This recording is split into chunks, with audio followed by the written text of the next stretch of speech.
Bueno, damos inicio a la segunda charla de la Semana de la Salud Mental. Agradecerles a nuestros panelistas, a Isabelino Siede y a Adelina Petón, que ahora voy a pasar a presentarles. Nos parecía importante en esta semana enmarcar una charla relacionada al profesorado de psicología, que es una de las carreras de nuestra facultad que muchas veces queda un poco invisibilizada, y hoy en día el 60% de la matrícula se recibe de docentes, de profesores en psicología. Eso implica que muchos de nosotros elegimos esa carrera y que necesitamos también tener otros espacios de discusión, de debate, de formación relacionados a este tema.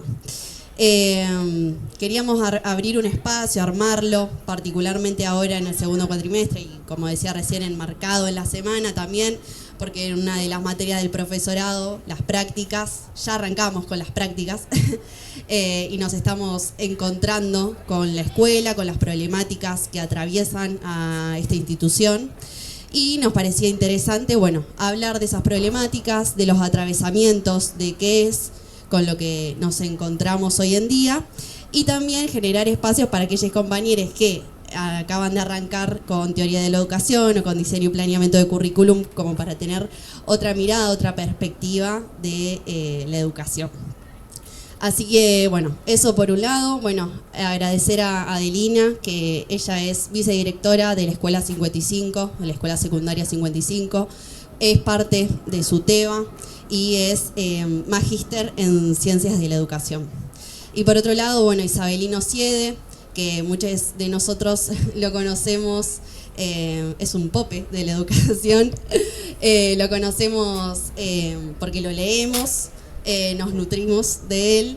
Él es doctor en Ciencias de la Educación, así que agradecerles mucho a ambos por hacerse el tiempo de venir a participar. La propuesta es que ellos nos brinden, ahora tengamos un tiempo de exposición y después podamos hacerles preguntas, que se arme medio un debate. Y por último, también nos parecía importante ser un poco disruptivos, no encerrarnos en el aula, y abrir también un espacio afuera de la facultad, en este caso en la escalera, habitar también la facu desde otro lugar, de alguna manera, así que por eso estamos acá. Y ultimísimo, no sé si todos se fueron acreditando, pero la Semana de la Salud Mental nos acompaña la FEPRA, que es la Federación de Psicólogos de Argentina, y el Colegio de Psicólogos de la Provincia de Buenos Aires, así que vamos a estar haciendo entrega de certificados de asistencia. Así que si quieren después, cuando termine, puede pasar por la mesita, buscar la carpetita. También está el cronograma para las distintas charlas que va a haber la semana que viene también. Eso. Gracias y disfrutemos.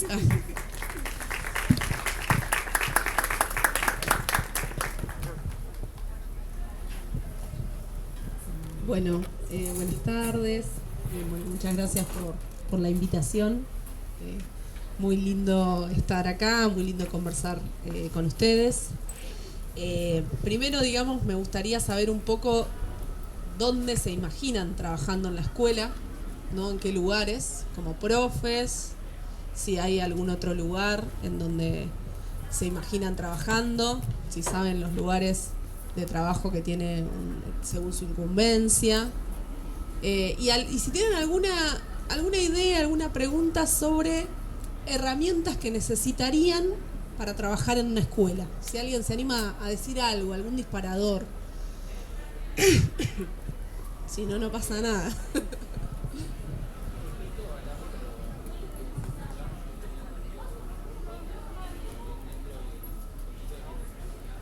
Bien. ¿Y te imaginas algo que decís, importantísimo saber de esto, tener herramientas, alguna demanda a tu formación en relación a los lugares para trabajar en la escuela? ¿O algunos? Sí. Bien, buenísimo.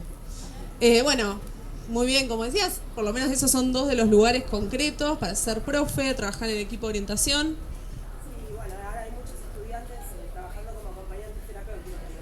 También acompañantes terapéuticos, otro lugar que quizás no está tan pensado formalmente. Pero que las formaciones terciarias, por ahí hay estudiantes que están incursionando para ya tener trabajo de campo. Bien, y que se necesita muchísimo en la escuela hoy. Así que ese es otro lugar. Otro lugar es el que ocupo yo hoy por hoy, equipo de conducción en la escuela. No se necesita una formación específica, sino determinada cantidad de años. Y bueno, también se puede trabajar ahí, digamos, en la escuela. Pero bueno, voy a tratar de ir hablando sobre esos distintos roles, un poco en esta pregunta, porque siempre en la formación docente está esta idea de necesitamos más formación, no terminamos de tener la formación que tenemos, que queremos, que necesitamos. Entonces, bueno, los traían los compañeros sobre la salud mental, de la Semana de la Salud Mental, emergentes de la escuela hoy, ¿no? Bueno, desafíos emergentes. ¿Qué nos está pidiendo la escuela hoy? Y me parece que hay bastante para pensar ahí. De hecho, el otro día, a condición de un concurso que hubo de directores secundarios, que yo lo estuve leyendo y escuchando también a Isabelino Siede ahí como teórico, que decíamos, Siliori decía que la escuela, Siliori, el ministro de Educación, no sé si lo conocen, decía que la escuela hoy es contracultural porque la escuela está tratando de construir comunidad en un mundo que casi está desarmando la comunidad, ¿no? Que en cada lugar hay propuestas de pensarse solo, vivir solo, de cómo tenemos que resolver cada uno individualmente, y la escuela va y hace lo contrario, ¿no? Y piensa cómo construir comunidad. Digamos, en ese sentido me parece que ahí hay algo que está como muy nombrado porque es bastante problemático. Y porque me da la sensación de que si bien lo pensamos mucho y tenemos muchas herramientas teóricas, no estamos teniendo no estamos teniendo, digamos, la vaca atada, como se dice por ahí, de cómo efectivamente construir comunidad, ¿no? Y en ese sentido me parece que hay algo de cómo pensarnos como trabajadores, trabajadoras de la educación que está ahí en juego. Decía Lola, yo además de ser vicedirectora de la escuela, soy militante de SUTEBA La Plata hace muchos años, y creo que hay algo de pensarnos como docentes con otros, colectivamente, ¿no? Que quizás no es tan fácil pensar cuando uno piensa, bueno, me voy a insertar en una escuela, voy a empezar a trabajar, no importa solamente mi formación sola, sino también cómo voy a construir un grupo con otros, cómo voy a empezar a formarme con otras personas, a quién voy a acudir cuando tengo un problema. Entonces, digamos, me parece que ahí hay algo de este desafío de construir comunidad que tiene que ver con la formación de equipos adentro de una escuela. Digamos, si pensamos a cada uno de los trabajadores y trabajadoras de la educación como trabajadoras solitarios, y ahí también, ¿no? La idea del profe, el profe que va al aula, que resuelve en el aula, que, digamos, que lo que importa son sus conocimientos individuales, a veces nos queda medio corto para trabajar en una escuela. Entonces, bueno, me parece que ahí hay algo para pensar nuestra formación en relación a esto, la construcción de vínculos entre trabajadores y trabajadoras para abordar los problemas, ¿no? Que, digamos, algo de eso también tiene que ver con un problema colectivo y social. Digamos, estos problemas de la relación con el otro nos pasan en relación a nuestros estudiantes, a nuestras estudiantes, pero también nos pasa en relación a nuestros compañeros de trabajo, ¿no? Entonces, bueno, hay una cuestión de pensar un poco que la escuela tampoco tiene tan resuelta la comunidad en sí misma, ¿no? La comunidad escuela para trabajar. Bueno, en ese sentido, pensarnos como espacio de trabajo colectivo, un profe que empieza a trabajar, se empieza a trabajar con redes, con otros, se empieza a pensar también, ¿a quién acudo cuando tengo un problema? ¿No? En esto de que la formación no termina cuando me termino una carrera, sino que la formación tiene mucho que ver con esto de un encuentro con el otro a pensar problemas, ¿no? Eso también es una demanda media histórica que tenemos, sobre todo en secundaria, de que si no tenemos lugares específicos de planificación, tiempo de planificación dentro de la escuela, ese ir a pensar un problema con el otro a veces se complica, ¿no? Y digo, y si bien hay herramientas, porque de hecho yo no sé si ustedes, por ejemplo, conocen el acrecentamiento. Como docentes tenemos esa herramienta que es acrecentar horas en una misma institución. Esa es una herramienta que podemos construir para esto de fortalecer los equipos, formarnos con otros, trabajar juntos. Digamos, y si bien muchos profes no la utilizan esa herramienta porque no la conocen, también hay algo de construir una profesión como liberal, ¿no? Bueno, el profe que tiene sus 20 horas, va de un lado para el otro, no se compromete con ninguna institución, y eso también a veces resulta como más liviano para trabajar. Entonces, bueno, también en este primer desafío que les traigo, pensar esto de que si comprometernos, trabajar con otros, pensarnos desde una escuela, va a ser una forma también de aportar esos emergentes actuales de la relación escuela con comunidad, ¿no? Después, digamos, me parece que hay otro gran punto que es la participación de las familias. Digamos, yo no sé si quienes empezaron a trabajar, a hacer sus prácticas hoy en la escuela, ¿conocen algo de las familias de los estudiantes que están, digamos, con los que están trabajando, que están formando? ¿Saben algo de sus familias? Bien, bueno, ese es un primer punto que a veces como profe uno, digamos, empieza a trabajar y demás, y parece que trabajamos directamente con estudiantes, ¿no? Y ese estudiante mucho no se sabe de dónde viene. Ahora, si les toca más adelante en el equipo de orientación, el trabajo con las familias es un trabajo muy constante, ¿no? Y es un trabajo muchas veces de mucha demanda hacia las familias. No sé si todos conocen, seguramente lo trabajaron, la formación en término corresponsabilidad. Sí, ¿no? Bueno, eso se habla mucho, ¿no? La corresponsabilidad. ¿Qué sería esto? De que la escuela es responsable, junto con las familias, de garantizar los derechos de los y las estudiantes. Entonces, cuando algo de ello está fallando, lo primero que llamamos a las familias. Llamamos para demandarles que algo no están haciendo bien, ¿no? Entonces, bueno, ahí hay alguna cuestión sobre este vínculo, a veces complejo, esa relación que hoy por hoy se abre las puertas de la escuela a las familias con cierto recelo, porque la familia también va a demandar mucho a la escuela, ¿no? La escuela demanda a la familia demanda a la escuela. Cuando la familia viene para decir que trataron mal a su hijo, que algo no está pasando, que está bueno. Y bueno, y hay esa cuestión de la relación para pensarla y para pensar cómo nos podemos formar para construir una relación un poco más fluida, ¿no? Tiene que ver con esto de que también la corresponsabilidad la podemos pensar en relación a esas familias.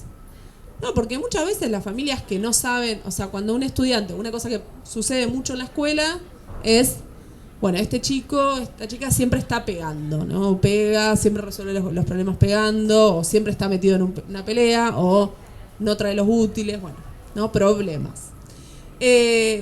Y nosotros no sabemos qué hacer con ese estudiante, que ya hemos hablado muchas veces, y muchas veces la familia tampoco sabe mucho qué hacer con su hijo, ¿no? O sea, en términos de cómo convencerlo de alguna manera que esté de forma distinta a la escuela. Entonces, bueno, pienso un poco también en esto de que, si bien obviamente que la familia es responsable, ¿no? ¿Cómo pensamos una relación que vaya un poco más allá de la demanda, ¿no? Que vaya en relación a la apertura, que vaya en la relación a una construcción de una hospitalidad dentro de la escuela. No, qué sé yo, por ejemplo, pienso como profes, mandarles una nota a la familia sobre qué hicieron los chicos, qué resolvieron o qué tarea hicieron, digamos, corriéndonos también nosotros de ese lugar de todo lo que no han hecho, ¿no? O sea, me parece que para mejorar esta relación y demás, algo de que nuestra relación no debería ser solo de pedirles que hagan otra cosa, sino también de reconocerlos. Digo, hay que empezar a pensar en esto, sobre todo en un contexto en donde tenemos un Estado nacional totalmente retirado y en donde hay un montón de familias que están profundamente abandonadas, ¿no? Y en ese sentido, en esa relación de realmente de tanto abandono, si la escuela no tiene una actitud de apertura, de hospitalidad, de recibir a ese otro, muchas veces no hay ningún lugar del Estado que los reciba, ¿no? Entonces, digamos, cuando vos vas a la escuela 2 o 3 veces y las 2 o 3 veces que fuiste te retaron, te dijeron que no estás educando bien a tu hijo, lo más probable es que la cuarta vez no te acerques, ¿no? Entonces, si bien siempre está esta demanda, y sobre todo en secundaria, ¿no? Yo les hablo de ahí, de secundaria, de que las familias no van a la escuela, las familias no participan. Bueno, también por ahí quizás pensar desde nosotros cómo construimos otras preguntas, cómo construimos otras demandas a esa familia y cómo construimos otras invitaciones que no sean solo a responder que han hecho mal, ¿no? En ese sentido también me parece que hay herramientas concretas, ¿no? Tenemos las cooperadoras hace muchísimo tiempo, tenemos los acuerdos institucionales de convivencia, digamos, hay un paradigma en educación de que la familia tiene que estar más adentro, ¿no? De que la familia tiene que participar más en la escuela. Pero quizás nos falta esto, ¿no? Más herramientas de pensar cómo se puede dar esa participación para, digamos que, para poderlos involucrar también desde lo positivo y para poder recibir, ¿no? Recibirlos y recibirlas en un contexto que también es complejo, porque, digamos, no podemos desconocer que cuando hablamos de esos conflictos, la escuela muchas veces se cierra porque se protege, ¿no? La escuela muchas veces trata de construir límites a ese afuera porque, digamos, estamos en un afuera cada vez más violento, en un afuera que tiene reglas sociales muy complejas, ¿no? Entonces, en relación a ese protegerse, también de lo que, bueno, muchas veces se llama violencia escolar y que desde los teóricos, digamos, que reivindicamos de la educación decimos, no, violencia escolar no, violencia de última social que entra a la escuela, porque la escuela no produce violencia.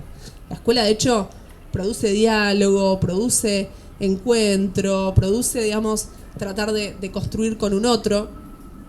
Ahora, también existen un montón de prácticas violentas dentro de una escuela y esa violencia social es un conflicto real, ¿no? De hecho, bueno, nosotros hace un tiempo, desde una charla similar a esta que presentamos para pensar también la formación docente desde la Cátedra Libre de su tema, fue cómo abordamos los conflictos sociales dentro de la escuela, porque evidentemente para un montón de estudiantes, de docentes que empiezan, sienten que ese conflicto social no tienen la suficiente cantidad de herramientas para abordarlo, ¿no? Pero desde ese lugar de pensar cómo, digamos, la violencia está, la violencia, la cantidad de conflictos que tenemos cotidianamente en las escuelas son reales, digo, más allá de que muchas veces los medios masivos de comunicación los masifican, digo, también, digamos, si ustedes charlan con cualquier profe de las escuelas secundarias hoy, les van a decir, se pelearon en la puerta de la escuela, se pelearon adentro. Bueno, de hecho nosotros en SUTEBA hicimos un paro distrital porque hubo docentes violentados por familias. Entonces digo, eso es una realidad. Ahora, también desde ese lugar de pensar cómo nos formamos nosotros, qué herramientas necesitamos, qué cuestiones tenemos herramientas concretas. De hecho, no sé si conocen la comunicación conjunta 123. Bien, esa es una buena recomendación para que miren. Es la guía de intervención de situaciones de conflicto. Es una guía, no es un protocolo, porque justamente lo que se trata de pensar es que no se puede, la escuela no tiene que trabajar en hacer actas y decir, bueno, si pasa tal cosa, vos tenés que hacer tal otra, ¿no? En protocolizar todas las situaciones, porque eso muchas veces nos burocratiza como docentes y como trabajadores y trabajadoras. Pero sí, hay mucha herramienta. Ustedes, digamos, tienen que saber que el día de mañana cuando estén dando clases, para la mayoría de situaciones que les pueden pasar en una escuela, se sabe más o menos qué deberían hacer, ¿no? Por eso digo, no es mala que la vayan leyendo, ¿no? Porque de hecho, por ejemplo, si entra alguien con una arma blanca, si alguien, digamos, entra con drogas a la escuela, bueno, digamos, todas las situaciones que se pueden imaginar están dentro de la guía trabajadas. Bueno, por ejemplo, la cuestión de el juego, las apuestas, ¿no?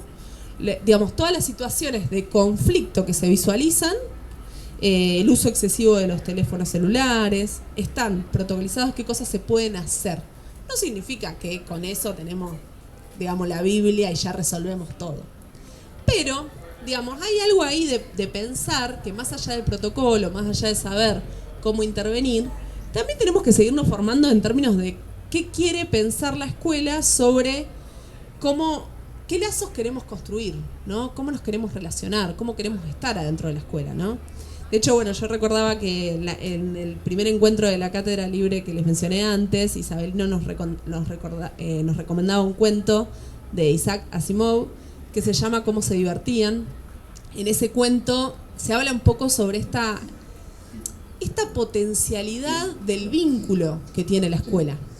Si no lo leyeron, les recomiendo que lo lean y se los recomiendo como recursos para más adelante cuando haya alguna situación de conflicto en una escuela, para pensar en esto, ¿no? No estamos acá solo para aprender contenidos, no estamos acá solamente para resolver un trabajo en particular, sino que hay algo de lo que más sigue siendo potencia dentro de la escuela, que es esto, la construcción de un lazo social, la construcción de un encuentro con el otro, enseñar cómo relacionarnos mejor.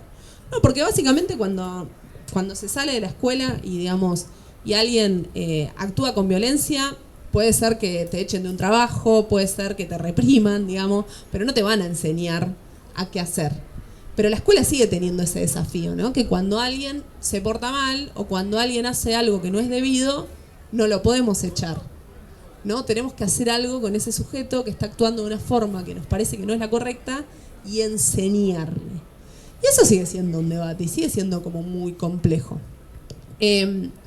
Entonces, en ese sentido, pensar que hay una potencialidad ahí en esto de qué enseña la escuela, además de los contenidos, que es algo que me parece que lo podemos seguir trabajando y lo podemos seguir pensando, porque sobre todo hoy, en donde la escuela secundaria está profundamente en debate, está cambiándose o cambiando muchísimo.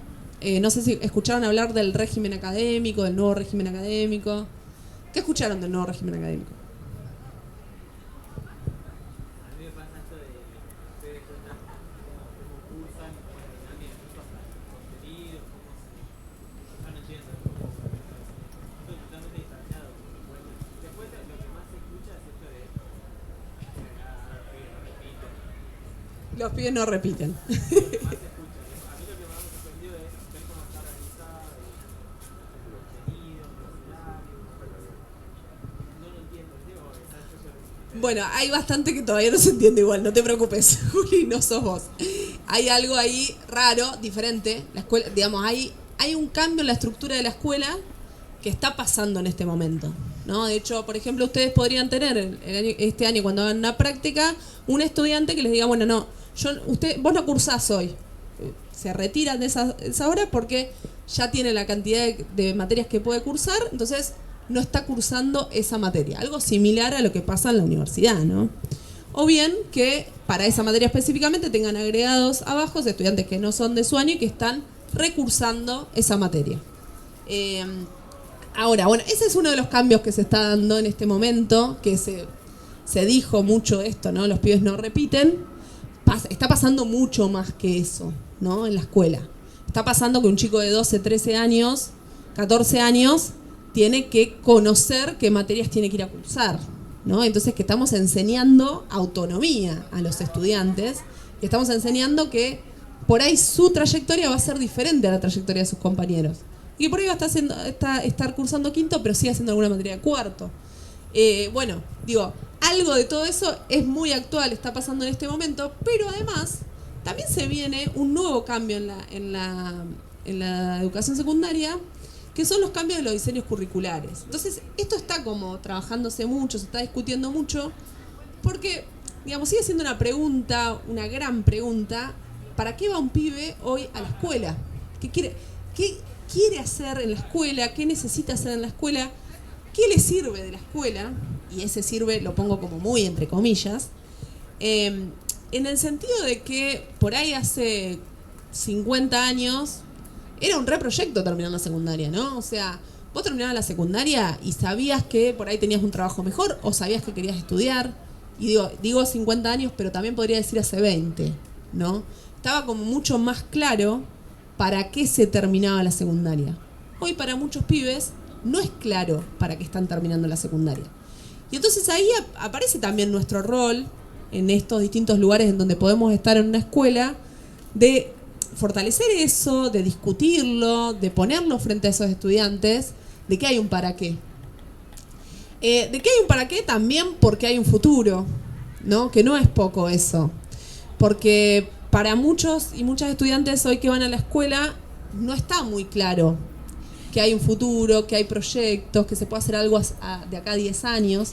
Entonces hay mucho trabajo en la escuela de los distintos trabajadores y trabajadoras de reponer eso, ¿no? Estás acá y estás acá para algo, podés seguir haciendo otra cosa, lo que podés hacer es lo que vos pienses, ¿no? Digo, en esto también de seguir pensando que la escuela sigue construyendo subjetividades, ¿no? Sigue trabajando con cada estudiante individualmente y pensando también con ellos y con ellas sus proyectos, ¿no? En esa construcción del futuro hay algo también importante que tenemos que hacer y que tenemos que responder, que es esta pregunta de ¿qué queremos enseñar en la escuela, ¿no? Esa pregunta, digo, se la está haciendo hoy la Dirección General de Escuela. Se la está haciendo de una manera, me parece, como muy fructífera, porque también, de la misma forma que se hicieron esta reforma del régimen académico, se hacen un montón de conversatorios, se habla con un montón de docentes. Entonces se discute en muchos lugares esto.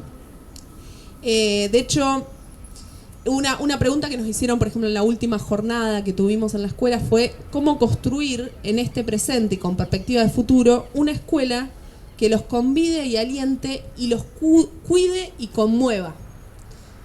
No teníamos la respuesta. Nos gustó mucho la pregunta, pero no era que sabíamos qué decir. Pero lo que se está diciendo tiene que ver mucho con que se necesita enseñar herramientas, ¿no? Y no tantos contenidos. Y en ese sentido, digo, estamos bastante bien acá, ¿no? En humanidades, en psicología, se nos va a seguir necesitando de alguna manera, ¿no? En términos de que hay algo de la construcción, por ejemplo, que lo que decían, por ejemplo, en esas jornadas, es que se valora mucho la construcción de pensamiento crítico. Se considera que los diseños curriculares hoy trabajan bastante en esa construcción de pensamiento crítico y que habría que fortalecer eso. Digo, en términos de que hoy por hoy, bueno, esto que les digo no, es una novedad, ¿no? Pero dado que el contenido está a un clic de distancia, o que se supone que está a un clic de distancia, hay algo más que tenemos que hacer. Y nosotros como escuela secundaria hemos tenido mucha tradición de enseñar contenidos, ¿no? De la enciclopedia, de decir, bueno, repetí lo que te dije, ¿no? Y que la escuela tenga que ver, tiene esa matriz, ¿no? Que no la ha tenido la escuela primaria, ¿no? Pero en este sentido, me parece que, o sea, se sigue valorando el diálogo, la formación en el diálogo, la formación en el encuentro. Perdón. Sí, dale.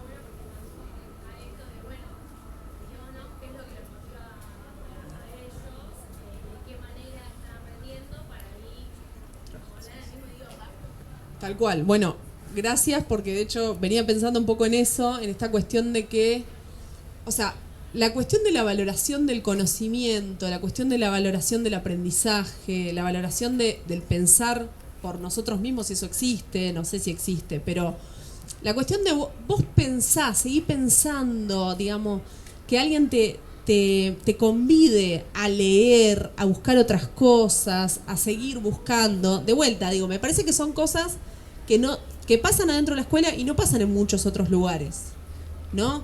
Si bien nosotros a veces torturamos estudiantes con lee este cuento, lee este texto, termina de leerlo aunque sea difícil, no va a haber muchos lugares que te inviten a leer algo que vos no entiendas, por ejemplo, ¿no? Y ahí hay una cuestión en términos de que lo que el otro hace de invitarte a hacer algo que a vos no te sale bien, te potencia, porque bueno, cuando lo puedas resolver, digamos, vas a tener unas capacidades que antes no tenías. Entonces digo, en esa cuestión de qué podemos hacer nosotros dentro de la escuela hoy en relación a potenciar a otros que se encuentren con problemas que de otra forma no se encontraran, de vuelta, me parece que las humanidades, psicología tienen bastante para aportar en esa escuela actual, porque también un poco lo que se está jugando es esa cuestión de cómo se piensa. Si se piensa todo técnicamente, si se piensa todo ordenadamente, y si el pensamiento simple, sencillo gana, o si se puede complejizar un poco el pensamiento. Y en eso están estas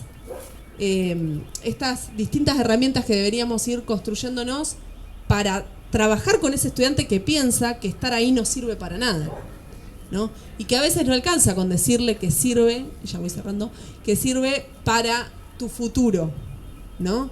Sino también pensar herramientas más concretas que te sirven para entender algo ahora, para resolver un problema concreto o para participar de una situación de tu barrio, ¿no? Eso también está bastante en relación a esta reforma, que se considera que, bueno, lo que nos puede ayudar es unificar temas y dejar de pensar tanto disciplinas y pensar más problemáticas, y problemáticas también concretas o relacionadas a nuestro territorio y demás. Y bueno, que ahí hay una cuestión en términos de que podemos seguirle ofreciendo a esos estudiantes la cuestión de que el estar ahí tiene otras potencias, ¿no? Bueno, y con esto ya voy cerrando. Quería, bueno, algo que también me parece fundamental de los conflictos, los desafíos y de este mundo que se abre es la construcción de la salud mental adentro de la escuela, ¿no? O sea, me parece ¿qué lugar le damos en la escuela al bienestar, a la cuestión del estar de una forma positiva, ¿no? Y eso también creo que ustedes que se están formando y que tienen una mirada comunitaria también de la salud mental van a poder aportar mucho en cada escuela, porque a veces se piensa el padecimiento subjetivo de una manera individual, ¿no? Se piensa, bueno, nos encontramos con un estudiante que tiene un problema y se trabaja sobre esas problemáticas, y lo que nos falta más en la escuela es esa mirada de decir, no, a ver, estos estudiantes, o sea, hoy por hoy la adolescencia a veces vive en una situación de apatía, entonces no podemos trabajar que cada estudiante es apático, ¿no? Sino esto de los están bombardeando los pibes con que no hay futuro, los están bombardeando los pibes con que la escuela no sirve para nada, no es, lo que tenemos que trabajar es esas cuestiones en términos de que el estar ahí, su bienestar, el escucharlos, el recibirlos, también hace a una construcción de un espacio colectivo en donde se pueda no solamente recibirse y no solamente terminar, sino pasarla bien, ¿no? En esto también de que a veces en esto de las familias, las demandas de las familias muchas veces son, bueno, mi hija está pasando por una depresión, yo necesito que le den la posibilidad de que no venga a la escuela, ¿no? Bueno, hoy por hoy, por ejemplo, nosotros en nuestro régimen académico no tenemos esa posibilidad. La escuela no le puede dar un formato flexible como se hacía antes, ¿no? Pero además, también hay un debate con esa familia y un trabajo con esa familia de que consideramos que lo mejor que puede pasar es que ese pibe esté en la escuela. Porque un chico de 14, 15 años no tiene que solamente hacer trabajos. No necesitamos solamente que aprenda un contenido específico.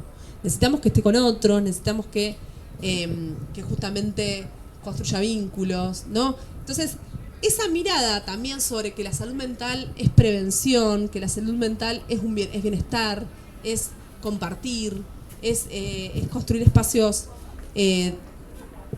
potentes, es construir, o sea, que un pibe solamente no va a una escuela a recibir, sino también a participar, a construir y demás, es algo que me parece que bueno, según la formación que ustedes tienen, pueden aportar mucho. Bueno, simplemente dejarles esto. Yo creo que hay algo que también una herramienta importante que tenemos que tener y que nos tenemos que seguir formando es en esto de, bueno, como decía antes, la construcción de los espacios colectivos, la cuestión de pensar que podemos, ¿no? Minimizar un poco la impotencia. Hay como también a veces una mirada de decir, bueno, sí, igual yo vengo a hacer esto acá porque mucho más no se puede. Creo que esa es una enorme derrota como docente. Bueno, y acá lo retomo a Freire, que nunca pasa de moda, ¿no? Sin esperanza no hay mucho para hacer. La escuela tiene que ver con eso. La escuela, un trabajador, una trabajadora en una escuela que no piensa que algo de lo que está haciendo es para el bienestar de un otro y se puede hacer algo para que ese otro esté mejor, medio que ya perdió, ¿no? Y creo que en ese sentido hay bastante para hacer, porque las escuelas siguen siendo esos lugares donde las personas se reconocen, se subjetivan, donde hay, también esto lo escuchaba el otro día, de que a veces la escuela es el único lugar donde, que le pregunta a un pibe cómo estás hoy, ¿no? Y digo, y a veces nos falta mucho, le tenemos que preguntar a muchos más pibes esto, no se lo preguntamos a todos, pero sigue siendo ese lugar que cuando un pibe, por ejemplo, está en situación de calle, hay alguien que lo está buscando para que vuelva a la escuela. Digo, y eso sigue pasando en nuestras escuelas. Entonces, hay mucho para hacer todavía. Bueno, con esto más o menos cierro.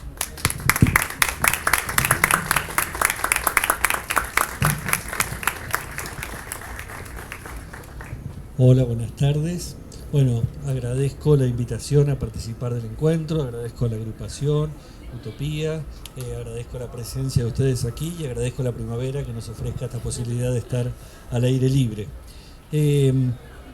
La idea es hablar sobre las encrucijadas y desafíos de la escuela. Encrucijada es una palabra que alude a cruces de caminos, a alternativas, a posibles direcciones en las cuales encaminarnos. Y me parece que parte del pensamiento crítico es pensar siempre en términos provisorios, pensar tratando de no rigidizar nuestras respuestas, sino plantear algunas alternativas, algunas puntas para seguir pensando. Y en relación con esto se me ocurría traer un cuento que les propongo leer, más allá de ese que se llama Cómo se divertían, de Isaac Asimov. Traje otro de un autor argentino ya fallecido que se llamaba Alberto Banasco y que se llama Post Bom Boom, un libro publicado en 1967 en tiempos de la Guerra Fría y de los grandes temores de una posible guerra nuclear. Y el cuento dice así: ahora las aguas, las olas furiosas, venían de pronto y arrasaban la tierra. Entre las palmeras despedazadas, entre restos de claro incendio, sobre el carbón y el hielo, algunos pocos hombres habían encontrado refugio. Muy pocos, apenas 3 o 4, según podía verse cuando salían de sus escondrijos para atrapar alguna alimaña y volvían a ocultarse casi enseguida. El sol asomaba de nuevo a veces entre las brumas, pero la lluvia proseguía cayendo inconteniblemente desde el primer momento, como si ya nunca fuera a dejar de caer. Entre espirales de humo y de tierra, la vida desorientada pugnaba por seguir adelante. Animales monstruosos, vegetales estrafalarios, aparecían sobre el humus calcinado. Uno de los hombres, que había perdido un zapato, se arrastró fuera de la caverna y espió. Los otros dos andaban por ahí, detrás de un reptil informe, discutiendo a gritos, porfiando por la presa y tirándose piedras. Eran el que había perdido un ojo y el que había perdido el pelo. Alguien había encendido un fuego que cubría de humo la colina. El que había perdido un zapato se detuvo para matar una nueva especie de ciempiés que dormía sobre una roca y se lo comió. Después estiró el cuello para mirar a lo lejos. Vengan, diga, gritó, nadie les va a hacer nada, vengan a calentarse un poco. Y se paró junto a la fogata. El calvo se acercó, masticando todavía un pedazo del reptil que había cazado, y se agachó al lado del fuego. Y así se quedó en cuclillas, balanceándose torpemente. El tercero, el tuerto, también se fue arrimando y por fin se detuvo pegado a las llamas. Ya estamos los tres juntos, dijo Ufano, el del zapato. Los otros dos gruñeron. Pasó más de media hora sin que volvieran a hablar. Sus hijos también habían empezado a rondar el lugar. Había uno que parecía un sapo, con el cuerpo hinchado y aplastado contra el suelo. El otro parecía una chica y hacía pensar en un árbol, con el tallo muy fino y crecido y los dos brazos como ramas quebradas a los costados. El tercero daba la impresión de ser todavía un feto. «Tenemos que hacer algo», dijo el que había perdido un zapato. «¿Hacer qué?», preguntó el que apenas había conservado un ojo. «Algo, salvar alguna cosa para ellos», dijo el otro señalando vagamente a los chicos. «No hay nada que salvar», dijo el calvo. Estuvieron en silencio otra hora, oyendo tan solo los graznidos, los bramidos de sus hijos que se empujaban hacia el borde del abismo, se arañaban mutuamente y pugnaban por arrojarse unos a otros al vacío. «No podemos seguir así de esta manera, escondiéndonos y espiándonos todo el tiempo como enemigos», dijo por fin el que no había conservado más que un zapato. «Quedamos solamente nosotros tres, a lo mejor solo nosotros en toda la tierra, cada uno con un hijo, y algo tenemos que hacer». «No hay nada que hacer», insistió el que no había conservado más que el cuero cabelludo. «Les voy a explicar», dijo el del zapato. «Yo pienso que sí. No tenemos nada que hacer y de algún modo hay que pasar el tiempo. Oigan, entre los tres debemos saber algunas cosas. podemos anotarlas y ordenarlas, juntar todos nuestros conocimientos para dejárselos a nuestros hijos y a los hijos suyos. Ellos tendrán que empezarlo todo de nuevo y nuestros apuntes pueden servirles de mucho, una especie de enciclopedia, ¿eh? ¿Qué les parece? Los otros dos gruñeron. Usted, por ejemplo, le dijo al tuerto, ¿qué hacía? ¿Cómo se llamaba? Mi nombre es Anderson, mi nombre es Morales, trabajaba de capataz en el puerto. ¿Usted a qué se dedicaba? Yo me llamo Silva, informó el del ojo, era oficinista. Ah, oficinista, ¿vio? Dijo el del zapato. Después los dos miraron al que había perdido el pelo.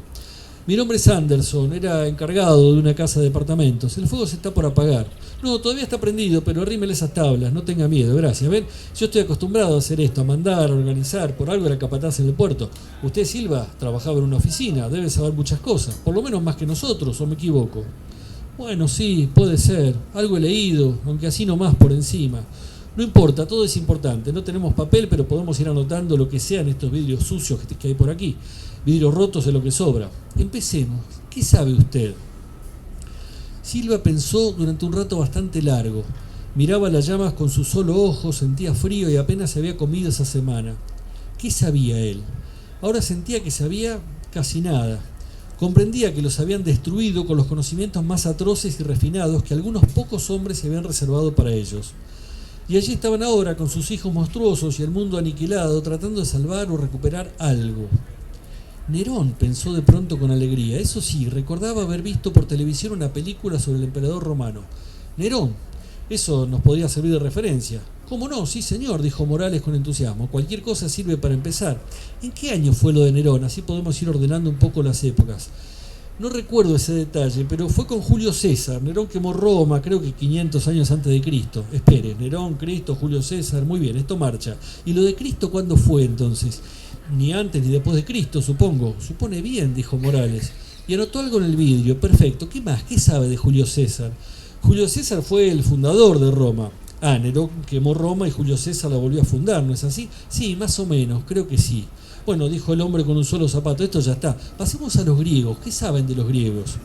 Bueno, los griegos vivieron antes. ¿Cuándo? Unos 10.000 años antes de Cristo. Son famosos porque vivían en Troya. Allí pelearon con los cartagineses. ¿Y quién ganó? Creo que ninguno de los dos. De allí viene la frase, una victoria a lo Pirro. Pirro era el emperador de Cartago. Claro, por supuesto, anótelo. Bueno, ya está, pero basta por hoy de historia. Mañana seguiremos. Veamos un poco de ciencias, dijo entonces Morales. Usted, Anderson, que fue portero, debe saber algo de electricidad. Portero no, encargado. Bueno, de electricidad no precisamente, no es necesario saber esas cosas para ser encargado de una casa de departamento, pero se pone un enchufe, conectar una lámpara, nada más. Eso sí, podemos anotar que hay dos corrientes, corriente alternada y corriente continua. ¿Y cuál es la diferencia? Y que una lo mata, la otra le da un golpe. Golpe. ¿Qué más? Dijo Morales, estaba exultante. Pero, ¿qué es la electricidad? ¿Cómo se obtiene? Bueno, viene de la usina. ¿Qué es? No lo sé. Aunque una vez recibí una descarga, es como un rayo, ¿eh? En la usina sí, hay cables, bobinas, dínamos, ahí tiene, eso podría ser interesante para nuestros hijos. Pero ¿qué es un dínamo? Son como unas escobillas que dan vueltas y se forma el fluido eléctrico. ¿Y qué más? Bueno, creo que eso es bastante, anote, fluido eléctrico. Puede ser, ya está, contestó Morales. ¿Y usted qué sabe? Le preguntó el que tenía un ojo de menos a Morales, que tenía de menos un zapato. Sé hacer una estiba de congelado y cómo hay que colgar el child y acomodar todo tipo de carga blanca. No creo que eso ahora nos sirva de mucho, dijo el otro. ¿No sabe algo de barcos? Sí, sé abrir una bodega, sé el nombre de cada una de sus partes. Pero, ¿por qué flota un barco? Eso es lo que nos gustaría saber. Bueno, flota porque es hueco. Hay una ley física para eso. El principio de Newton, aclaró el que había sido oficinista. Ah, cierto, ¿cómo dijo Newton? Sí, pero espere, el principio de Newton dice que la gravedad es lo que atrae a todos los cuerpos. Ese fue un gran descubrimiento, es un principio universal. ¿Y por eso flota un barco? No, precisamente flota por todo lo contrario, es el agua que lo mantiene a flote. Y entonces, y ya le dije, el principio de Newton. Ya que estamos en las ciencias, dijo Morales escribiendo con ahínco, ¿qué es la relatividad? Ah, sí, Einstein tenía que ver con eso, explicó Silva guiñando el único ojo que le quedaba. Descubrió la relatividad, revolucionó la astrología. Decía que todo era relativo. Bien, dijo Morales, tomando un vidrio nuevo, todo relativo. ¿Cómo eran las fórmulas? No sé, espere, eran un poco complicadas. Decía que la luz va a una velocidad de 300.000 kilómetros por minuto. ¿Estás seguro? ¿No es mucho? No, es lo único que recuerdo con exactitud, pero pongo una hora por si acaso. Perfecto, una hora. ¿Quién sabe algo de geometría? El teorema de Pitágoras, dijo Silva, a quien su único ojo le brillaba ahora con energía. ¿Qué es eso? Es una manera de medir los lados de una escuadra. Oigan, decía más o menos así. No anote todavía. la suma de los catetos es igual a la hipotenusa. Muy interesante, ¿no puede aclararme? Sí, mire, sacó un cuchillo y los otros dos se alarmaron, pero solo hizo un triángulo rectángulo sobre el suelo arrasado. ¿Ven? Quiere decir que este lado, y trazó una raya igual a la hipotenusa, es igual a la suma de estos otros dos, e hizo dos segmentos, uno después del otro, iguales a los catetos. Pero esos no son iguales, dijeron los otros a un tiempo. A simple vista no, pero matemáticamente sí, por eso Pitágoras tuvo que demostrarlo. Muy bien, dijo Morales, si vienen seres de otro planeta, se encontrarán con estos vidrios y tendrán una idea completa de todo lo que el hombre había llegado a saber. ¿Por qué no agregamos algo de literatura?, dijo Silva. Literatura, repitió Anderson. No, literatura no, tenemos que poner cosas fundamentales, por ejemplo, qué es una bomba atómica, cómo se hace, eso sería muy importante. Bomba atómica, dijeron los otros dos. Un silencio compacto se abatió sobre los tres hombres. La lluvia seguía desmoronándose y Morales debía proteger los vidrios con su cuerpo para que el agua no fuera borrando lo que escribía. En eso el viento candente y húmedo arrastró las hojas empapadas de un libro que se habían salvado del gran incendio.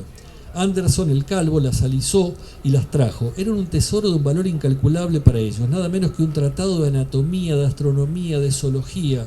De inmediato se pusieron a estudiarlo y transcribirlo para sus hijos. A ver, el sistema nervioso, ¿qué dice?, organizó Morales. Silva con su solo ojo leyó: el cerebro es el sistema nervioso y abarca todo el cuerpo. Yo, un suponer, tomo un niño en cualquier lado que sea y le digo: vos acá tenés nervios, y él no me puede decir que no. El cerebro está protegido por un hueso que es un cráneo, pero primero está el cerebelo y después está el bulbo raquídeo. Más tarde está la columna vertebral y adentro de la columna esa hay como un cañito que recorre todo el cuerpo. Las circunvelaciones son como unos choricitos todos arrollados que son las cosas que nos permiten hacer las cosas. Extraordinario, dijo Morales. Eso es otra cosa. ¿Y qué dice ahí del glóbulo? Del glóbulo dice qué porquería es el glóbulo. Después dice la digestión causa muchas enfermedades. Y así siguieron durante toda aquella tarde y otras muchas tardes, hasta que el hombre con un zapato de menos pensó que ya era suficiente y al otro día por la mañana reunieron a sus hijos escuálidos y empezaron a transmitirles sus conocimientos. Bajo la lluvia incesante en aquel mundo arrasado por unos pocos hombres que habían acaparado los más sutiles y diabólicos poderes de destrucción, aquellos tres sobrevivientes se dedicaron a enseñar a sus herederos la ciencia que habían logrado recomponer a su manera, mientras las criaturas contrahechas que eran sus hijos los escuchaban en silencio, mirándolos con sus ojos sin vida. El cuadrado de 2 es 4. Por lo tanto, para hallar el cuadrado de un número se lo multiplica por 2. Por ejemplo, el cuadrado de 8 es 16, el de 12 es 24, el de 24 es 48. Bueno, ahí termina el cuento. Y me parece que hay algunas cosas que nos puede ayudar a pensar las encrucijadas de la escuela. Primero porque el cuento habla de crisis y creo que estamos en una situación de crisis en la sociedad y en la escuela. Y crisis significa un cambio radical de las condiciones, ¿no? Lo que nos muestra el cuento es que en cierto momento la sociedad vive en condiciones absolutamente diferentes de las que le eran habituales hasta poco tiempo atrás. El cuento nos habla de los temores que había en la década del 60. El temor era una gran bomba atómica y lo que iba a quedar al mundo después. Unos años después vemos que el mundo está siendo destruido, quizá no por ese que era el temor de la década del 60, sino por otros saberes y por otras dinámicas que fueron arrasando con el mundo. También tenemos el riesgo de que una bomba nos lleve a todos puestos, pero además los saberes de la economía, de la organización de la sociedad fueron destruyendo buena parte de lo que era el planeta y estamos corriendo riesgos de dejar de seguir con la vida humana. Pero también el cuento nos muestra algo, que es que en tiempos de crisis una de las primeras preocupaciones que aparecen es la preocupación pedagógica. ¿Qué vamos a hacer para dejarles algo a los que vienen después de nosotros? Cambian radicalmente las condiciones y nos preguntamos, bueno, ¿y qué vamos a hacer con los que vienen después? ¿Qué tenemos para dejarles? Me parece que es algo interesante ver cómo estos tres hombres en medio del mundo arrasado dicen ¿qué va a quedar para que ellos reconstruyan algo del mundo en el que vivimos? Y ahí aparece el conocimiento, la necesidad de pensar, bueno, a ver, ¿qué sabemos para darles un legado, para poder transmitirlo a la siguiente generación? Y lo que aparece es un conocimiento muy curioso, ¿no? Está absolutamente plagado de datos erróneos, ¿no? La suma de los catetos no es igual a la hipotenusa, la suma del cuadrado de los catetos es igual al cuadrado de la hipotenusa. Nerón quemó Roma, pero Julio César no la fundó y no vivieron antes de Cristo, ni los griegos vivían en Troya 10.000 años antes de Cristo. Eran conocimientos erróneos, pero que estaban ahí, que estaban más o menos cerca. Es decir, es un conocimiento aprendido con alfileres y que se parece un poquito a un conocimiento que podría ser verdadero, ¿no? Nerón, Roma, estaban más o menos en el capítulo de los romanos del libro de historia. ¿En qué lugar los griegos vivieron antes que los romanos? En el libro de historia de primer año de la secundaria, ¿no? Estaban primero los griegos y después los romanos. Pero no es que vivieron antes, vivían juntos, lo que pasa es que el apogeo de cada civilización fue en momentos distintos. Estaban en el mismo lugar, Pirro, Cartago, las guerras troyanas, todo eso estaba en el libro de historia. Y luego, es cierto que el teorema de Pitágoras no dice eso, pero dice algo parecido, más o menos, ¿no? La fórmula de la teoría de la relatividad, más o menos, ponga una hora por si acaso. No sé si ustedes lo ven del mismo modo, pero yo creo que ahí hay un sesgo de un conocimiento escolar, un conocimiento aprendido con alfileres porque nos dijeron que teníamos que aprenderlo más o menos de memoria para poder repetirlo en el examen y aprobar, ¿no? Y después seguimos. No nos sirvió para mucho más que para aprobar la materia y seguir, pero a la hora de tratar de reconstruir algo con ese saber, tenemos poco para decir. Es un saber hecho, aprendido un poco de memoria, con formulitas y también basado en la autoridad. Lo dijo Pitágoras. Bueno, si lo dijo Pitágoras, y Pitágoras lo decía muchas veces el profe de matemáticas, debe ser que es alguien importante. Y después aparece un libro. Si está impreso, debe decir la verdad. Quizás ustedes son muy jóvenes, no lo saben, pero en esa época circulaba un librito que había hecho un maestro uruguayo, el maestro Firpo, que compilaba errores garrafales de sus alumnos en los exámenes en la escuela. Y entonces el libro se llamaba ¿Qué porquería es el glóbulo? Y ponía un montón de barbaridades. Por eso es que lo que ellos leen son errores dichos en exámenes, pero como está bien preso dicen debe ser la verdad. Entonces lo toman como la digestión causa muchas enfermedades, ¿no? Era lo que decían los pibes en las evaluaciones.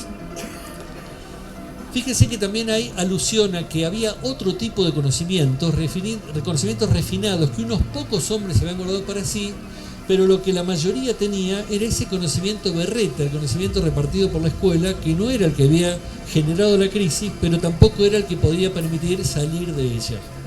Y yo creo que ahí tenemos una pregunta para hacernos acerca de qué ofrece la escuela, qué tipo de saberes estamos ofreciendo. Las crisis que tenemos hoy no son exactamente esa crisis, pero sí sabemos que estamos atravesando una crisis social, una crisis de pérdida del lazo social, de la ligazón entre unos y otros, de exclusiones que van ligadas a las exclusividades, una crisis institucional de caída del Estado benefactor, de pérdida del sentido de la existencia del Estado para muchos sectores de la sociedad, una crisis de valores donde nos volvemos a preguntar en qué creemos y para qué, con qué criterios desarrollamos y tomamos decisiones en nuestras vidas. Una crisis vinculada a las nuevas tecnologías que hacen que cada generación se encuentre con la novedad de que no sabe cómo va a ser la vida de la generación siguiente, pero sí tiene certeza de que va a ser muy diferente de cómo fue la propia. En ese contexto de enormes crisis, el conocimiento no puede ser el mismo que la escuela venía ofreciendo tradicionalmente. Hace mucho tiempo un pensador inglés, Alfred Whitehead, decía que un problema de la escuela es que enseña ideas inertes. Y él dice, al educar al niño en la actividad del pensamiento, debemos cuidarnos por sobre todas las cosas de lo que llamaré ideas inertes, es decir, ideas que la mente se limita a recibir pero que no utiliza, verifica o transforma en nuevas combinaciones. La educación con ideas inertes no es solamente inútil, es sobre todo perjudicial. Aprender a la escuela un montón de cosas que solo sirven para ir avanzando de un peldaño a otro dentro de la escuela, no solo no nos sirve para nada, sino que además nos perjudica, porque nos hace creer que eso es conocer algo. Y cuando recién Adelina hablaba de promover el pensamiento crítico, yo creo que lo que tenemos que pensar es ¿qué significa promover el pensamiento crítico? Yo creo que una pista puede ser sacar por un ratito la idea de crítico y pensar que si la escuela no invita a pensar, difícilmente vamos a poder hacerlo de manera crítica. Y el primer desafío es que la escuela invite a pensar como voz propia, a pensar en un problema. También nos pasa en el cuento que cuando aparecen preguntas interesantes no hay manera de resolverlas, ¿no? ¿Por qué flota un barco? El principio de Newton, ¿no? O sea, la autoridad funciona para tratar de dar una respuesta, pero no para resolverla.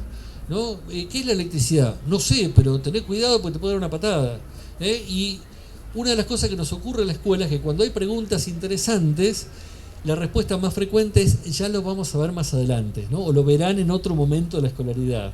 Y entonces el que está en la secundaria, al fondo del aula, dormido, diciendo, bueno, no espero nada de la escuela, es quizá el mismo que en la salita de 4 decía, yo quiero saber, pero le dijeron después, y después dijo, ya no pregunto más, ¿no?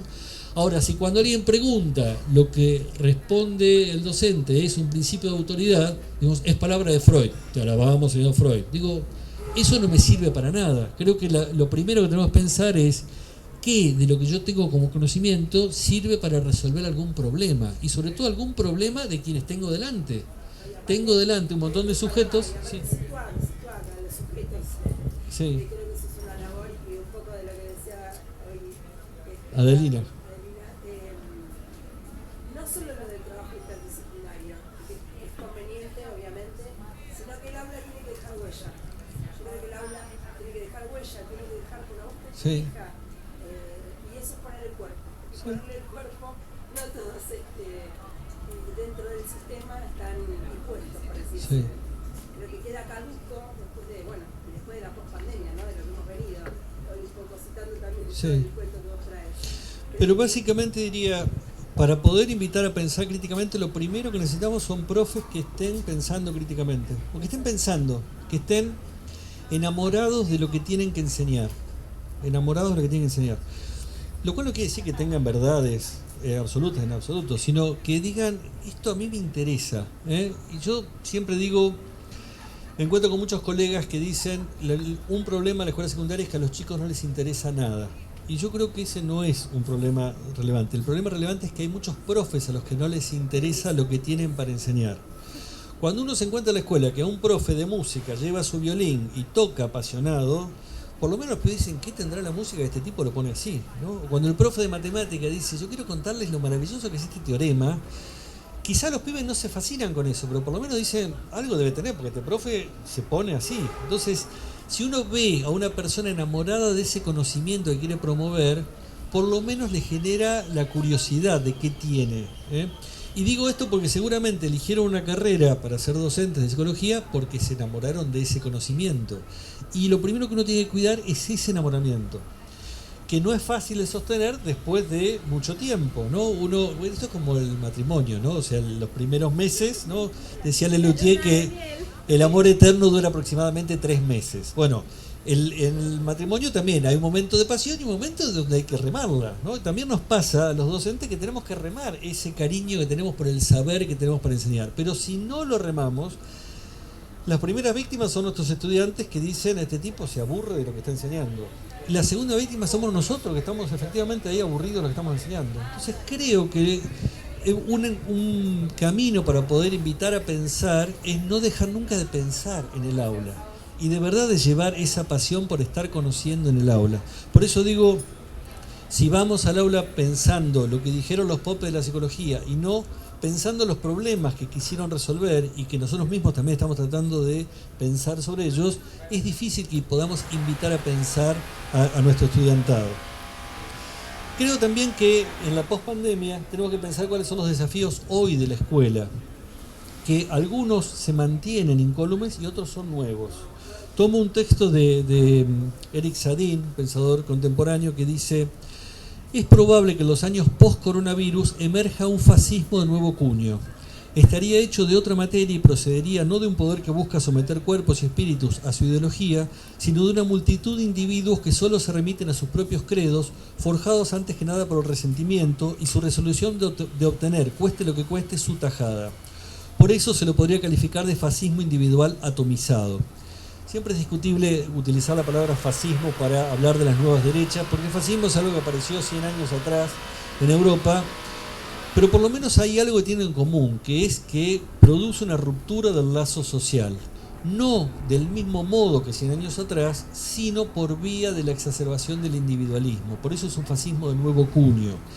Y dice Sadin: la subjetividad decepcionada, revanchista y obstinada guiaría las conductas. Este fascismo estaría latente y tendería a expandirse más según la amplitud de la crisis por venir y las respuestas que se intente dar al fenómeno. Sahedin no está hablando de la Argentina, está hablando del planeta, pero creo que desde Argentina tenemos mucho para decir acerca de este fascismo de nuevo cuño que se ha expandido en la sociedad. El individualismo es un cáncer que corroe por dentro de la sociedad porque nos hace creer que cada uno tiene que salvarse a sí mismo y que tenemos que desentendernos de lo que pasa con el de al lado. Y yo creo que ahí podemos pensar que hay algo para revisar de la tarea de la escuela. No es fácil saber cuándo se inventó la escuela, no es que ahí tiene una fecha de fundación, pero uno puede pensar que más o menos hacia la experiencia de Comenio en el centro de Europa, se proponía en el siglo XVII, quiero enseñar todo a todos. Y para poder enseñar todo a todos se le ocurrió organizar grupos escolares para poder enseñar. Yo creo que en el siglo XXI tenemos que pensar que el grupo no es solo una herramienta para ese propósito, sino que es parte del propósito. Es decir, parte de la tarea de la escuela es construir grupalidad allí donde no se está construyendo en otros lugares. Cada vez hay menos lugares donde construir sociabilidad y entonces la escuela tiene que tener como propósito encontrarnos cara a cara. Y si algo aprendimos de la pospandemia es que la escuela no cabe en las pantallas. Durante la pandemia hubo enseñanza, hubo aprendizaje, pero había algo de la escuela que quedaba fuera, que es el encuentro cara a cara, el encuentro con el otro. Ese encuentro que nos permite reconocernos y darnos a conocer, que nos permite incomodarnos, porque no es fácil convivir con otros. Y entonces necesitamos oportunidades para ver que no es fácil y para preguntarnos cómo hacer posible convivir con otros. Este individualismo, este fascismo individual atomizado nos lleva también a exacerbar el placer de estar solos, de lo que podríamos llamar la claustrofilia. Uno no se pelea con nadie, se está solo en su cuarto conectado a las redes. Y las redes se acomodan a lo que uno está buscando y nada más, no nos proponen nada más que eso.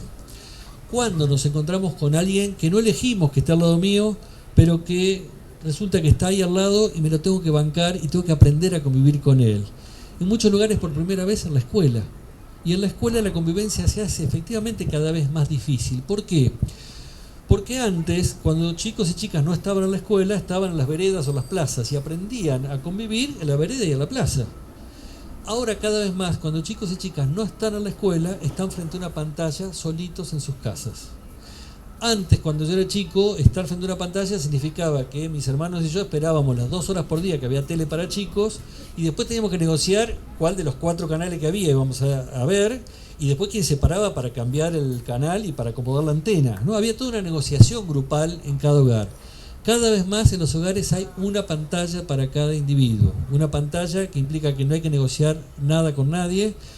No negoció nada antes, ni converso después sobre qué vi, porque cada uno vio algo diferente.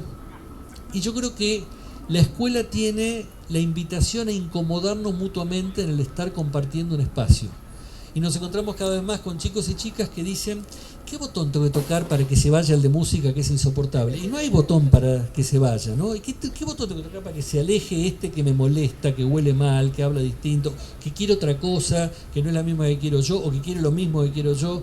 Y eso hace que desde la salita de 2 en adelante la convivencia sea difícil, pero sea muy importante, porque estamos construyendo grupalidad, porque estamos ofreciendo un espacio para aprender a convivir con otros, atravesando los conflictos, las dificultades de convivir con otros, quizá por primera vez, y aprendiendo las herramientas para poder salir de ahí. Y también generándonos preguntas acerca de cómo podemos convivir mejor. Y me parece que hay muchas disciplinas en la escuela, entre ellas la psicología, que pueden ofrecer herramientas para pensar cómo convivir mejor con otros. La escuela tiene hoy, creo yo, por lo menos 2 grandes desafíos. Uno es ampliar el horizonte cultural. ¿Por qué? Porque cada chico, cada chica que llega a la escuela ha tenido la posibilidad de tener una experiencia social. Una, la que le ofrece su grupo de pertenencia, la que le ofrecen las redes sociales, que cada vez se acomodan más a lo que uno quiere y busca, y nos van ofreciendo siempre más de lo mismo. El trabajo de la escuela es siempre ofrecer lo otro, lo distinto, lo ajeno, lo distante, lo que no es mío y que por eso mismo me genera curiosidad, me genera dificultad para comprenderlo, pero la escuela me ofrece la disciplina para tratar de entender qué es eso otro, eso que no soy yo, y que a través de las diferentes disciplinas me invitan a ampliar mi modo de mirar el mundo. Hablaba de Lina de querer aprender, y nos encontramos cada vez más en la escuela con chicos que no quieren aprender, quieren saber, les gusta saber, pero no les gusta pasar por todo el proceso difícil de aprender. Y el trabajo de la escuela es aprender a disfrutar de la disciplina que implica el esfuerzo de tener que aprender porque me gusta en algún momento saber. La disciplina es eso que lleva a un deportista a levantarse tempranito y hacer abdominales, aunque no tenga ganas, porque le gusta tener el cuerpo a punto cuando tiene que competir. O un artista tener que acomodar los pinceles y su atelier para poder pintar porque le gusta poder desarrollar su arte. Necesitamos que la escuela sea un lugar donde apasionarnos por diferentes cosas, porque sabemos que eso que costó mucho hacer nos va a gustar haberlo incorporado en algún momento. Y el otro gran desafío de la escuela es que cada estudiante encuentre herramientas para ejercer el propio poder. El poder de tomar decisiones sobre sí mismo y poder intervenir en las decisiones de lo común. Tomar decisiones sobre sí mismo, que es la ética, el poder gobernarnos a nosotros mismos, en un momento donde somos gobernados por muchos discursos que nos atraviesan, y entonces el pensamiento crítico es poder tratar de que las decisiones que tomamos no sean la inercia de lo que me dicen que tengo que hacer, sino poder tratar de ir capturando poco a poco el ser yo mismo, que no es sencillo, y el poder intervenir en lo común. Lo común es discutir las reglas de la salita de dos, discutir las reglas de la escuela, y después discutir en el centro de estudiantes, y después discutir cómo gobernamos lo común y construimos proyectos comunes. Me parece que ahí hay dos grandes desafíos que la escuela tiene por delante. Y eso implica que cada uno piense su disciplina para enseñar no como una idea inerte, les voy a decir lo que dijeron los grandes autores de mi disciplina, sino vamos a hacernos preguntas jugosas para tratar de pensar sobre ellas. Y cuando estemos pensando les voy a contar algunas cosas que han dicho algunos tipos interesantes de mi disciplina. Algunos aportes tienen para decirnos sobre estas preguntas que tenemos en la cabeza, sobre el bullying, sobre los afectos, sobre las ganas de estar solos, sobre las ganas de estar con otros, sobre cómo orientarnos en la vida. Creo que hay cosas que mi disciplina tiene para ofrecerles, pero primero tenemos que compartir una pregunta en la cabeza, una inquietud, una curiosidad. La escuela, creo yo, no lo puede todo, ni para bien ni para mal. Y a veces nos pasa que nos sentimos mal si no logramos efectos en nuestros estudiantes. Y yo creo que hay que tener en cuenta que, algo que decía Philippe Mérier, la educación es una transmisión fallida, en el sentido de que lo esperable es que cuando nosotros ofrecemos a la generación siguiente el legado de las generaciones anteriores, la generación siguiente algunas cosas las acepte y otras no, que algunas cosas les interese y otras no. Sería tremendo que cada generación tomara tal cual todo lo que recibe de la generación anterior, ¿no les parece? Porque entonces el mundo no cambiaría nunca. Lo esperable es que la escuela sea el espacio donde la transmisión sea medianamente fallida, donde nosotros llevemos cosas para decir, tenemos algo valioso para darles, y del otro lado nos encontremos con gente que diga, esto me gusta, esto no, esto me parece interesante, esto no, y que algunos se apasionen y otros no. Parte del trabajo de la escuela es entender también que el proceso de la educación implica una falla, que no todo va a apasionar a todos por igual, y eso es parte también de la construcción de la subjetividad de quienes tenemos delante. Y menos mal que no tenemos el poder omnímodo de hacer que todos piensen como nosotros. Menos mal. ¿Se imaginan qué tremendo sería que los docentes lleváramos con una idea que todos dijeran, sí, profe, lo que usted diga? Menos mal que del otro lado tenemos un sujeto que dice, no estoy de acuerdo. O a veces no me lo dicen abiertamente, se duerme en el banco que está al fondo del aula. Bueno, pero es una manera de decirme, no me importa. Bueno, mi desafío es ver cómo hago para que algo sea interesante o no, pero por lo menos yo voy a mostrar todas mis herramientas para que noten que a mí esto me resulta interesante y tengo algo para decir. Me parece entonces que lo más valioso que nos puede ocurrir es que atravesemos esas encrucijadas en la escuela, que pensamos que cada vez que vamos al aula algo mágico puede ocurrir ahí, algo que no esperamos, algo que nos sorprende. Y a veces me encuentro con colegas que dicen, sí, pero no siempre la cosa funciona. Digo, menos mal, menos mal. Hay muchas tareas rutinarias en las cuales todo ocurre siempre igual. En el aula no pasa eso. En el aula uno va con una propuesta, pero puede pasar cualquier cosa. Y eso es lo más valioso que tiene el aula. Entonces no perdamos el gustito por la incertidumbre de lo cotidiano que ocurre en el ámbito educativo. Pensemos entonces que atravesar el post-boom del 2025 es ver cuánto de las crisis que nos atraviesan pueden empezar a encontrar alguna respuesta en el aula. Y saber también, como decía Adelina, que tenemos que construir esperanza, pero tomo también acá el pensamiento de Spinoza. Spinoza dice que la esperanza es un afecto alegre que nos pone en diálogo con un futuro del cual no tenemos certeza.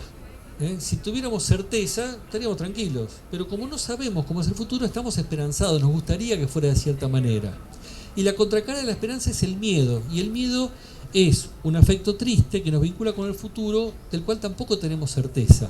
Si tuviéramos certeza, teníamos pavor, estaríamos paralizados, pero como no tenemos certeza de cómo va a ser el futuro, tenemos miedo. Y son algunos afectos complementarios. Dice Spinoza, el miedo sin esperanza nos paraliza y no nos permite avanzar. Y la esperanza sin miedo se toma idiota, no nos permite mantenernos activos. Lo interesante es poder tener al mismo tiempo miedo y esperanza. Entonces, para quienes están haciendo sus prácticas y están pensando en ingresar a las escuelas, vayan con mucha esperanza y un poquito de miedo, que siempre viene bien. Porque el miedo cuando entra al aula también es el miedo que tiene el que hace con pasión su tarea y les va a dar el desafío de decir, bueno, a ver, voy a tratar de dar lo mejor de mí. Y ese temor también nos puede dar la energía para llevarlo adelante. Muchas gracias.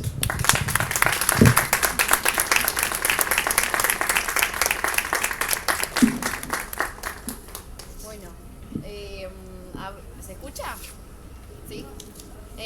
Nada, abrimos a preguntas, a comentarios.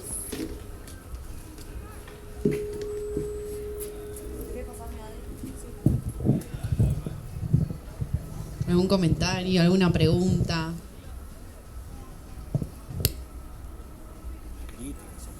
Críticas.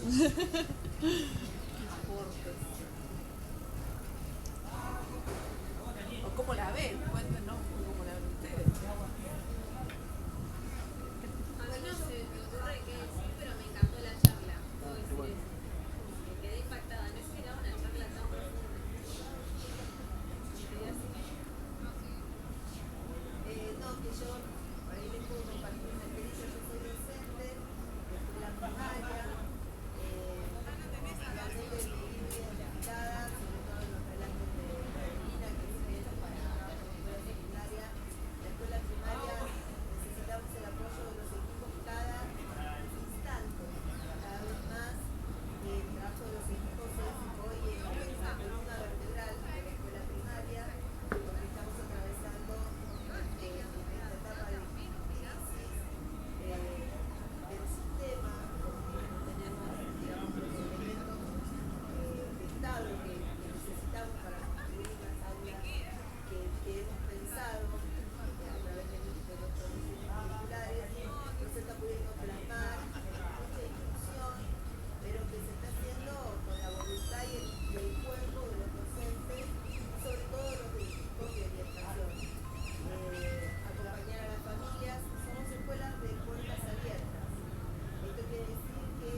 ¿Algún comentario más? Muchas gracias. Aporte.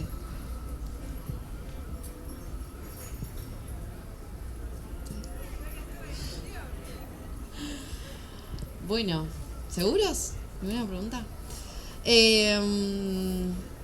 Bueno, nos llevamos mucho. Yo me anoté un montón de cosas relacionadas a cómo pensar la escuela, cómo habitar esos espacios, a tener un poco menos de miedo y tener más esperanza también en nuestra formación, en nuestro transitar. Me quedé con esto también que traía Ade respecto al conmover, ¿no? El conmover para transformar, para construir, para generar espacios colectivos. Y automáticamente también me parece que cuando hablamos de educación, esta charla estaba relacionada claramente a la escuela, pero también pensarlo en el ámbito educativo, ¿no? En general, en todos los niveles, en cómo transitamos la facultad, nuestras carreras también. Muchos de nosotros seguramente seamos profesores de la facultad, capaz, o de otras facultades. Y cómo habitamos, cómo construimos, particularmente en un contexto de crisis, de desidia, de angustias, de una construcción de subjetividad que te invita a individualizarte, a aislarte, a ir solo o sola por el camino. Me parece que esto es el conmover para tener una mirada esperanzadora, digamos. Me parece fundamental. También me gustó mucho, Isabelino, que trajiste un cuento que creo que eso fue muy disruptivo. No estamos acostumbrados. Y que es necesario también, ¿no? Nutrirnos desde lo artístico, digamos, de alguna manera. Agradecerles por el espacio. Me gustó, está bueno esto que haya sido acá afuera de la facultad, más allá de algunos ruidos. Creo que hay que seguir encontrándonos, seguir construyendo redes, seguir construyendo colectivo también, para evitar cualquiera de las carreras que estemos haciendo. Invitar también a más estudiantes, a más compañeros, a pensar, a discutir, a charlar, a armar red. Ese aporte relacionado a esto. No sé si alguien más quiere aportar. No. Bueno. ¿Y alguno quiere decir algo más? Agradecerles el espacio, la verdad. Y obviamente Isabelino, siempre brillante, muy, muy interesante todo. Y también en esto de decirles que también créansela, digamos, que está re bueno también esta cosa a veces. O sea, yo he estado mucho en estas charlas que a veces decimos, ¿qué le falta la formación docente? A veces nuestra postura es, necesitamos más cosas y demás. Y hay que creérsela uno en lo que tiene, en lo que se formó, en el profesional que es, en esto de la pasión que me parece fundamental. Cuando uno va con algo en lo que cree, se nota un montón. Entonces me parece que también esa tranquilidad de decir, cuando son profes formados en la universidad pública, zarpados profes, van a tener un montón de herramientas para estar en la escuela y van a fortalecer sin duda cualquiera de las escuelas a las que vayan. Entonces también esa cosa de decir, yo estoy con un colectivo, voy con un montón de gente, con un montón de conocimiento detrás, y tengo un montón de otra gente para pensar juntas, cuando hay algo que no me salga. Pero me gusta el miedo escénico, porque de hecho me parece que hay algo de eso. La escuela sorprende siempre. No nos aburrimos. Los que estamos en la escuela no nos aburrimos. Eso está buenísimo. Pero es un miedo que sea un miedo que no te paralice, que te haga pensar que lo que vos estás haciendo ahí vale la pena y vos sos alguien que podés hacer algo copado por ese lugar. Así que simplemente agradecerles. Bueno, gracias a ustedes y dejarles la invitación también, la semana recién arranca, la Semana de la Salud Mental, va a ser durante todo el mes de octubre hasta la última semana, exceptuando la de finales. Vamos a tener también otra charla también relacionada a la escuela, sobre de qué hablamos cuando hablamos de inclusión. Paradigmas, diagnósticos y abordajes del debate, donde va a participar Gabriel Tanevich, que él es profe y licenciado en psicología, especializado en autismo. También con Mariana Filardi, que es licenciada en Ciencias de la Educación, Marialina Pedrini. Ellas laburan en el EOE del Liceo Víctor Mercante, en la escuela secundaria acá de pregrado de la Universidad de La Plata. Y también con Rocío Domínguez Lagos, que es profesora en psicología y también es acompañante terapéutica. También un poco, para aportar la mirada interdisciplinaria, ¿no?, del abordaje dentro de la escuela. Esa va a ser el miércoles que viene a las 6 de la tarde, en una semana. Y la próxima va a ser sobre psicofármacos, entre los psicofármacos y la palabra, se llama la charla, qué lugar queda para el sujeto. Con dos médicos psiquiatras, Federico Larsen y Ernesto Escorians, que son ex residentes del Hospital Rossi. Y después una última sobre autismo y psicoanálisis, que es la que reprogramamos, que iba a ser en el mes de septiembre, con Constanza Gascón y Laura Ambrosino, que ellas fueron docentes de la cátedra de Psicopatología 2. Así que más que invitades a que puedan participar, a nuestros panelistas también, si quieren sumarse a participar, de oyentes, y que se puedan también acreditar, quien quiera sumarse. Después vamos a hacer entrega de certificados de participación. Bueno, muchas gracias, nuevamente gracias Isabelino, gracias Ade, por la participación, y también si creen que es importante armar nuevas propuestas sobre determinadas temáticas, más que invitados a crearlas. Bueno, gracias.